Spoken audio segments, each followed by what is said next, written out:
Baik, bismillahirrahmanirrahim. Assalamualaikum warahmatullahi wabarakatuh. Perkenalkan, nama saya Rizky Fatullah Eskom MTI, asal perguruan tinggi yaitu dari Universitas Banten Jaya. Pada hari ini saya akan berkesempatan mencoba merangkum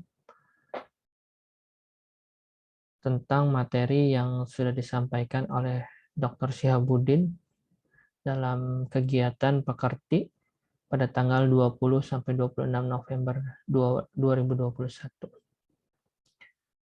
Kesempatan hari ini saya akan mencoba merangkum tentang strategi pembelajaran dan motivasi belajar.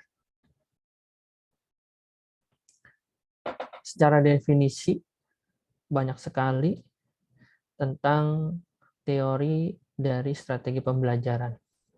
Ini secara singkat, strategi adalah pendekatan secara keseluruhan yang berkaitan dengan pelaksanaan gagasan, perencanaan, dan eksekusi sebuah aktivitas dalam kurun waktu. Sedangkan pembelajaran adalah proses interaksi antara mahasiswa dengan dosen, antara peserta didik dengan pendidik, dan sumber belajar pada suatu lingkungan belajar. Itu yang tersirat pada pasal 1 ayat 12 Undang-Undang Nomor 12 Tahun 2012. Jadi secara keseluruhan, strategi pembelajaran merupakan suatu prosedur pembelajaran dalam membantu usaha belajar mahasiswa atau siswa, mengorganisasikan pengalaman belajar, mengatur dan merencanakan bahan ajar, agar tercipta proses pembelajaran yang lebih efektif dan efisien untuk mencapai tujuan pembelajaran. Ya, jadi itu secara ringkas tentang definisi dari strategi pembelajaran. Seberapa penting sih sebenarnya strategi pembelajaran itu? Ya, pendidikan merupakan sektor yang sangat menentukan kualitas suatu bangsa. Nah, ini kegagalan pendidikan berimplikasi pada gagalnya suatu bangsa. Keberhasilan pendidikan juga secara otomatis membawa keberhasilan sebuah bangsa. Pada dunia pendidikan, hakikatnya memperhatikan unsur pendidikan yang diantaranya yaitu peserta didik, pendidik, software ya atau yang sekarang dengan teknologi ya, manajemen, sarana dan prasarana. Nah, itu yang mendukung ya. Aset yang diperlukan dalam pendidikan adalah sumber daya manusia yang berkualitas. Sumber daya yang berkualitas dapat berupa dari mahasiswa, masyarakat maupun dari pendidik atau dosen itu tersebut ya. Ini yang perlu diperhatikan. Ada beberapa macam ya, strategi pembelajaran gitu. Yang pertama yaitu strategi inquiry. Nah, ini strategi inquiry atau strategi bertanya meliputi sejumlah kegiatan pembelajaran yang menitikberatkan pada proses berpikir analitis dan kritis dalam mencari dan menjawab pertanyaan. Sedangkan tanya jawab sering diajukan antara mahasiswa dan dosen untuk proses berpikir. Yang kedua itu ada strategi ekspositoris. Ya. Nah, sistem pembelajaran ini merupakan strategi pembelajaran yang menekankan pada proses pemberian pengetahuan atau materi yang diberikan secara lisan oleh dosen kepada mahasiswa yang ingin membantu mahasiswa menguasai materi secara efektif. Ya. Dan yang ketiga, strategi SPBM.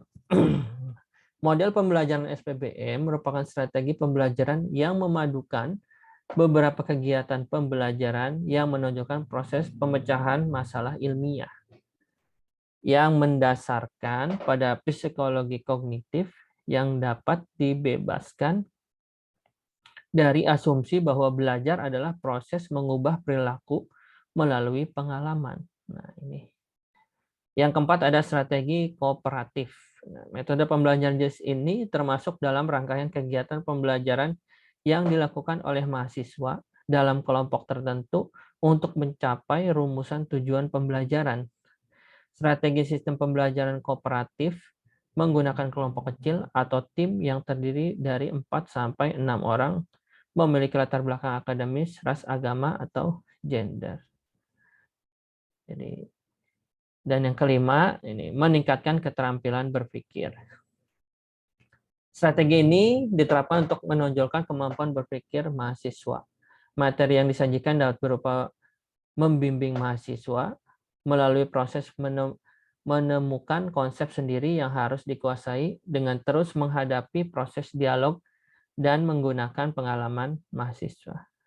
Agar strategi pembelajaran yang diterapkan oleh para dosen dapat bertujuan maksimal, pentingnya pihak lembaga pendidikan meningkatkan sarana dan prasarana yang ada di sekolah atau di kampus, ya, seperti pengembangan perpustakaan, renovasi kelas, hingga memberikan pelatihan kepada pendidik atau dosen. Nah, ini ada beberapa karakteristik proses pembelajaran, ya. Jadi kita harus menciptakan suasana pembelajaran itu semenarik mungkin, ya. Yang pertama harus interaktif, ya, inspiratif, yang pastinya adalah menyenangkan. Jangan sampai ketika ada mahasiswa yang belajar, baru dosennya masuk, itu sudah tidak menyenangkan. Nah, itu yang sangat disayangkan, ya. Dan menantang, ya, pastinya karena yang kita ajar ini adalah mahasiswa, ya pasti mereka sangat interaktif, ya, ketika di dalam kelas gitu. Memotivasi para peserta didik untuk aktif, ya, itu jangan sampai ketika di kelas kita tidak memotivasi sedikit pun. Nah, itu yang salah, ya. Selanjutnya adalah memberikan ruang yang cukup bagi prakarsa, kreativitas, dan kemandirian sesuai dengan bakat, minat, dan perkembangan fisik serta psikologis peserta didik. Dalam belajar, nah ini mahasiswa harus menguasai 3 ranah. Ya. Yang pertama itu kognitif, yang kedua adalah psikomotorik, dan yang ketiga afektif. Ya. Dalam golongan kognitif ada 6 tingkatan. Ya. Yang pertama itu pengetahuan, artinya mahasiswa harus mengingat dan menghafal. Ya. Yang kedua adalah pemahaman, artinya menginterpretasikan suatu tulisan misalkan. Yang ketiga aplikasi, menggunakan konsep untuk memecahkan suatu masalah. Ya. Yang keempat adalah analisis, menjabarkan suatu konsep. Ya. Yang kelima sintesis, menggabungkan bagian-bagian konsep menjadi suatu konsep utuh. Nah, ini. Yang keenam adalah evaluasi, artinya membandingkan nilai-nilai, ide-ide, dan metode-metode yang ada. Yang selanjutnya adalah psikomotor. Nah, memiliki 5 tingkatan. Yang pertama adalah peniruan. Ya. Yang kedua itu penggunaan, menggunakan konsep untuk melakukan gerak. Ya. Yang ketiga ketepatan, melakukan gerak dengan benar. Yang keempat adalah perangkaian, melakukan beberapa gerakan sekaligus dengan benar. Yang kelima adalah natural, ya, melakukan gerakan secara wajar. Dan yang ketiga adalah afektif, ya, memiliki 5 tingkatan. Yang pertama adalah pengenalan, ingin menerima, sadar adanya sesuatu. Yang kedua merespon, ya. Yang ketiga penghargaan, dan yang keempat adalah pengorganisasian yang menghubungkan nilai-nilai yang dipercaya. Yang kelima adalah pengalaman. Adapun motivasi belajar di perguruan tinggi, salah satu motivasi belajar itu merupakan suatu dorongan internal dan eksternal pada siswa atau mahasiswa, ya, yang memberikan semangat, perhatian, kemauan, keinginan, dan cita-cita untuk belajar guna untuk mencapai tujuan yang diinginkan. Jangan sampai tujuan mahasiswa itu adalah untuk apa, tapi kita sebagai pendidik tidak membantunya gitu ya. Oleh karena itu motivasi belajar untuk siswa atau mahasiswa sangatlah penting karena sebagai pendorong untuk lebih giat dalam belajar agar memperoleh tujuan yang ingin dicapainya dalam belajar, yaitu memperoleh prestasi yang bagus. Ciri-ciri motivasi belajar ya, menurut Sardiman dalam jurnalnya di tahun 2010 menjelaskan bahwa tekun menghadapi tugas. Yang pertama, ciri-ciri motivasi belajar ya. Dapat bekerja terus-menerus dalam waktu yang lama, tidak pernah berhenti sebelum selesai. Artinya terus tekun ya, ulet ya, menghadapi kesulitan. Tidak lekas putus asa, tidak memerlukan dorongan dari luar untuk berprestasi sebaik mungkin. Tidak cepat puas dengan prestasi yang telah dicapainya. Menunjukkan minat terhadap bermacam-macam masalah. Untuk orang dewasa, misalnya masalah pembangunan agama, politik, ekonomi, keadilan, pemberantasan korupsi, penentangan terhadap setiap tindakan kriminal, amoral, dan sebagainya. Lebih senang bekerja mandiri, cepat bosan pada tugas-tugas yang rutin, dapat mempertahankan pendapatnya, tidak mudah melepaskan hal yang diyakini, senang mencari dan memecahkan masalah soal-soal. Nah, ini yang dikatakan, yang ditulis oleh Sardiman dalam jurnalnya. Adapun cara untuk menumbuhkan motivasi belajar siswa atau mahasiswa antara lain, nah ini kita perlu memotivasi ya. Yang pertama memberi angka, ya, artinya kita memberikan reward ya. Yang kedua memberikan hadiah, ya, ini tadi. Artinya setiap mahasiswa yang berprestasi, nah ini perlu kita berikan hadiah, gitu ya. Kompetisi, ya. Yang keempat ada ego environment, dan yang kelima adalah memberi pujian. Ya, ini saling berkaitan di antara 1 sampai 5 untuk menumbuhkan motivasi belajar siswa. Ya. Mudah-mudahan ini bisa kita terapkan nanti di dalam pembelajaran, ya, sehingga siswa merasa senang, gitu ya, seperti itu. Nah, selain itu ada beberapa kompetensi dosen. Nah, ini yang perlu dikembangkan selain kita bagaimana meningkatkan membuat mahasiswa itu senang. Nah, tapi di sini sebagai pengajar, dosen itu harus memberi kompetensi ya, yang harus dikembangkan. Yang pertama adalah kemampuan menguasai struktur dan konten mata kuliah.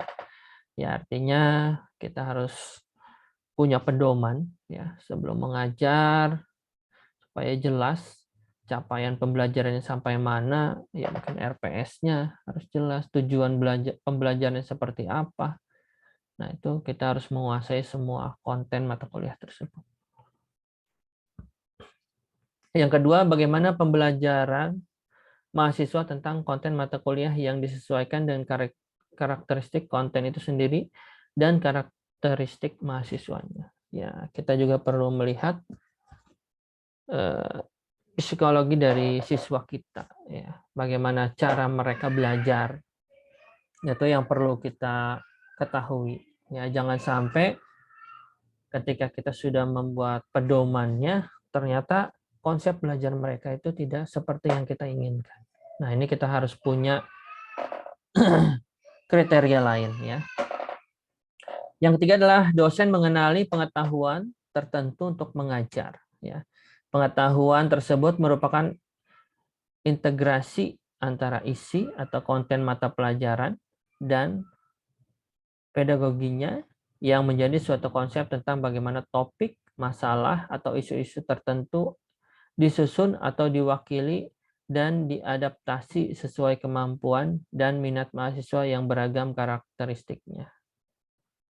Yang keempat adalah seorang dosen dapat mensintesis dua pengetahuan, materi, dan pedagogik dengan cara analogi, ilustrasi, contoh, penjelasan, demonstrasi, strategi, dan memprediksi kemampuan serta kesulitan yang mungkin dialami oleh mahasiswanya. Yang selanjutnya, cara membangun lingkungan belajar positif agar motivasi belajar meningkat. Nah, ini yang sangat penting sebagai dosen perlu kita ketahui. Ya, yang pertama adalah mengatur iklim belajar. Buat perbedaan dari sejak pertemuan awal, ya. Artinya kita membangun atmosfer pembelajaran ini supaya terlihat menarik di setiap sesi pertemuannya, ya. Mempersiapkan lingkungan fisik, ya, sarana prasarana, artinya ruang kelas yang nyaman, ya. Itu juga menjadi motivasi belajar, ya, untuk yang nyaman, ya, untuk para mahasiswa. Lingkungan sosial sekitar tempat belajar, ya, artinya jangan sampai ketika mahasiswa datang sukanya ada yang mengucilkan atau apa gitu, ya. Artinya kita harus bangun itu ruang kelas yang nyaman dan ya teman-teman yang nyaman pastinya. Mengajar dengan menghubungkan dunia IT, ya, apalagi di zaman era sekarang ini, ya. Pastinya dengan bantuan teknologi informasi, ya. Ketika mahasiswa di kelas itu sudah merasa jenuh atau ketinggalan mata pelajaran, ya, karena lupa atau apapun itu, artinya dengan bantuan teknologi informasi kita masih menyimpan video-video tutorial. Nah, itu juga bisa, ya. Artinya untuk membantu mahasiswa yang cara belajarnya itu visual, ya. Jadi mungkin di kelas ada beberapa mahasiswa yang memang ketika kita sampaikan itu mereka tidak mengerti, tapi ketika di rumah mungkin dengan teknik visual mahasiswa itu akan lebih cepat mengerti. Nah, itu perlu mengembangkan strategi belajar yang menarik. Nah, ini yang tadi kita harus ketika di kelas tidak terlalu monoton, ya, atau kita buat konsep sersan, serius tapi santai, ya. Artinya kita ketika berbicara tambahkan humor gitu, ya. Nah, itu supaya menarik, ya. Supaya mahasiswa tidak merasa jenuh. Menyiapkan kelas kecil dan kelas besar. Nah, ini kita kelompokkan lah, ya. Ada yang kelompok mahasiswa yang sekiranya sudah paham atau mahasiswa yang belum paham. Seperti itu. Baik, itulah yang dapat saya sampaikan. Mohon maaf jika penyampaian ini masih terdapat kekurangan. Artinya ini yang bisa saya rangkum dari materi pekerti yang disampaikan oleh Dr. Syihabuddin. Demikian saya akhiri. Wabillahi taufiq wal hidayah. Wassalamualaikum warahmatullahi wabarakatuh.